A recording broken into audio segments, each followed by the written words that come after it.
Bienvenue, chers amoureux de Dieu. Je suis le pasteur Samuel Kamwanga. Bienvenue à l'émission La RAD, la révolution des amoureux de Dieu. Une émission destinée à vous enseigner, vous équiper et vous aider à intensifier votre amour pour Dieu. Je suis ici avec mon ami, mon frère, le pasteur Sanogo Mohamed. Bonjour, pasteur. Bonjour, pasteur Samuel. Bienvenue. Ah, merci, c'est toujours un plaisir pour moi d'être là.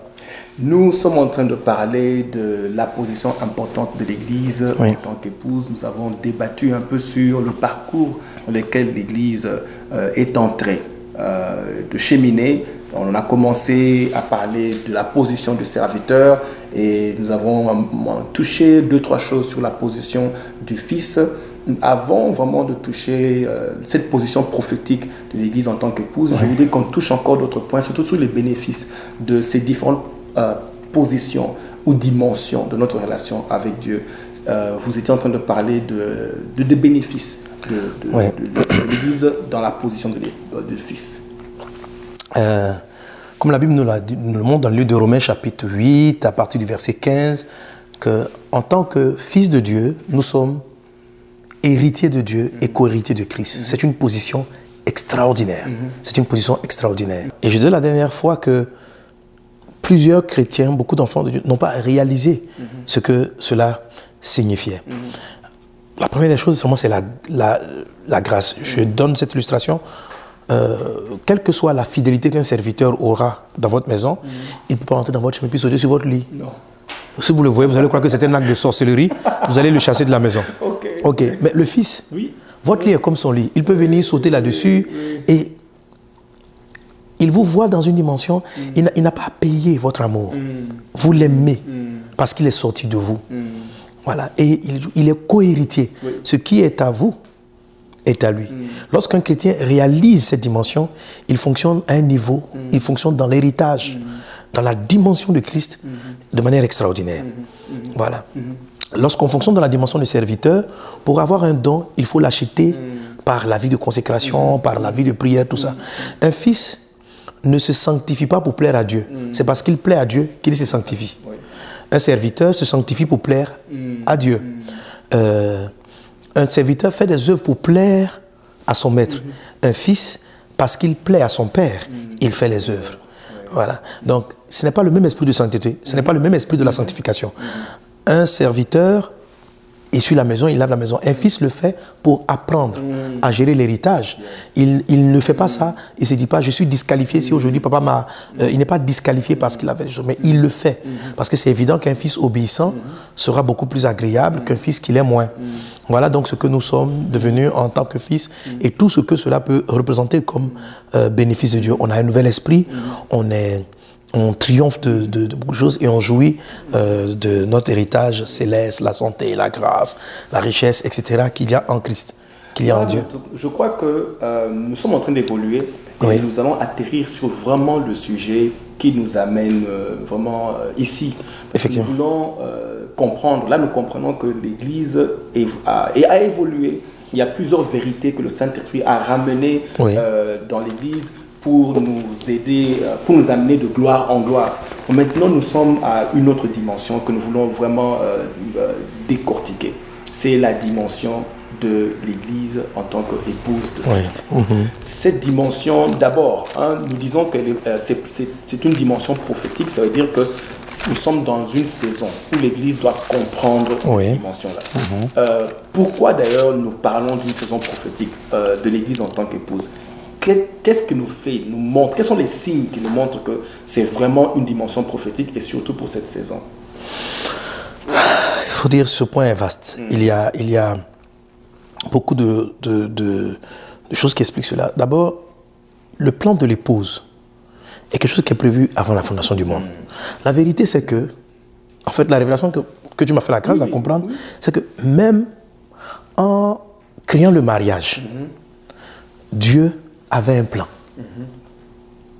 Le mariage d'Adam n'était pas pour Adam. Le mariage d'Adam était une image pour montrer ce que Dieu prévoyait faire dans la suite des temps. Et la façon dont il allait racheter les hommes à une nouvelle dimension.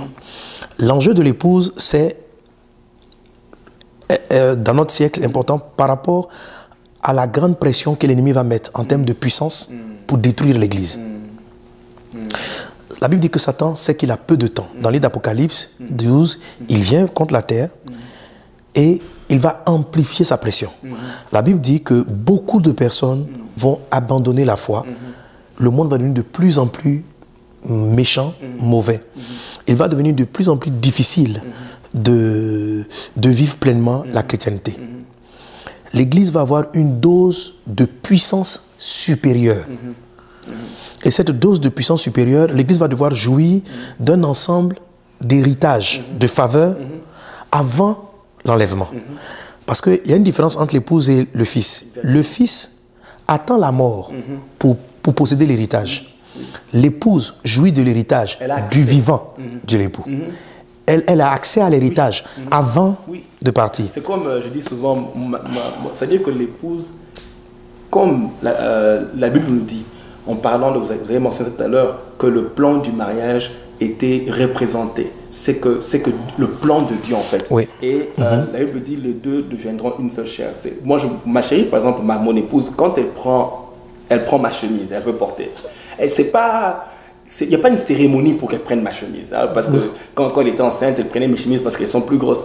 Alors, je la vois, elle a déjà ma chemise. Mais tu as ma chemise? Elle dit, je n'ai pas ta chemise, j'ai la chemise de mon mari. Mon mari. Donc, elle explique que nous sommes un. Donc, j'ai accès à ce qui t'appartient. Ouais. Et c'est ce qui est important. Je crois que c'est ce que tu essaies de dire, que l'épouse a accès. Elle n'attend pas un héritage ou la mort. Elle a accès directement à ces grâces-là. Et cet accès-là est tellement vaste. Il y a tellement... Je ne sais pas si le temps même peut suffire pour expliquer tout ce privilège. Donc, il y a l'accès, je t'ai plusieurs fois entendu enseigner là-dessus, sur la nudité. Mais c'est pourquoi j'ai dit ne touchons pas. C'est-à-dire qu'il y a tellement de choses. Mais qui est important, qui traduit la gloire. Nous allons y arriver. Mais on va y arriver. Non, parce que... Déjà, donc il y a une dimension de gloire, mais on y arrive. C'est juste pour donner un avant-goût. Là, nous partons. Mais en fait, il y a la dimension de gloire, il y a le fait de vivre. Je crois que quand Jésus a dit, vous ferez les œuvres que j'ai faites, et même vous ferez de plus grandes. Je crois que la partie des œuvres plus grandes, c'est la dimension de l'épouse. Vous savez, avant de parler de ça, tu as touché quelque chose sur lequel je veux que tu reviennes. Tu dis dans ces derniers temps ici, Satan va vraiment, c'est-à-dire qu'il sait qu'il n'a pas beaucoup de temps. En sachant qu'il n'a pas beaucoup de temps, donc il va intensifier ses œuvres. Les œuvres de ténèbres vont s'intensifier. Et la Bible nous explique aussi que, selon Matthieu 24, verset 12, son intention, c'est de diminuer, d'attaquer l'amour. L'amour des chrétiens, parce que la Bible dit le mal va tellement s'accroître que l'amour de plusieurs va se refroidir. Donc ça veut dire que le diable va cibler l'amour. Et dans Apocalypse, Jésus-Christ nous dit ceci. Il dit, ce que j'ai contre toi, il explique, il dit, ce que j'ai contre toi, c'est que tu as perdu ton premier amour. Moi, quand je lis ce passage-là, je mets ça dans le contexte des amoureux. Parce que quand il parle du premier amour, moi je vois l'amour que l'homme et sa femme ont au début. Ils sont passionnés, tu penses à lui tous les jours, vous êtes au téléphone pendant des heures, même pour manger, tu ne manges plus bien. C'est comme si tu étais plein d'amour que tu ne manges même plus. Dieu dit, en fait Dieu essaie de nous expliquer qu'il ne veut pas simplement l'amour. Il veut le premier. Il veut pas un amour qui est sans passion. Il veut l'amour des amoureux. C'est un amour qui est alimenté par une forte passion. Le premier amour. Et donc pour moi, je me dis que pour ces derniers temps ici, l'épouse pourra conquérir ou bien avoir la victoire sur l'agression de l'ennemi qui va s'intensifier parce que il n'aura pas seulement l'amour, mais l'Église aura le premier amour, qui est un amour alimenté par une forte passion. Je dirais l'amour des amoureux, si je peux appeler. Amen. Et c'est cet amour-là que Dieu, moi, je prie même que vraiment, pendant tous ces temps, dans ces émissions, que ceux qui nous suivent puissent vraiment être chercher même cette dose d'amour-là. Chercher à alimenter leur amour pour Dieu, parce que l'amour peut grandir. Jésus-Christ dit à la femme qui, la pécheresse, il dit, elle a beaucoup aimé. Comme pour dire, tu peux aimer peu, tu peux aimer beaucoup. De l'amour est mesurable. Donc je prie que ces émissions puissent vraiment aider les frères et les sœurs qui suivent de comprendre que les temps de la fin sont tellement difficiles que tu dois t'équiper d'un amour tellement grand que tu peux surmonter les agressions de l'ennemi. Et c'est ce qui va faire la différence, c'est le point qui va faire la différence entre l'étape de quitter l'étape du fils pour passer à celui de l'épouse. La clé se trouve justement dans la manifestation de cet amour. En tout cas, nous allons revenir sur ce sujet. Comme je vous l'ai dit, nous sommes en train de débattre un sujet important, très prophétique, la position de l'Église en tant qu'épouse. Et donc, on se donne rendez-vous à la prochaine émission. Que Dieu vous bénisse. Amen. Encore une fois de plus, notre prière, que vous soyez révolutionnés par l'amour de Dieu. Nous nous retrouvons à bientôt. Soyez bénis. Soyez bénis.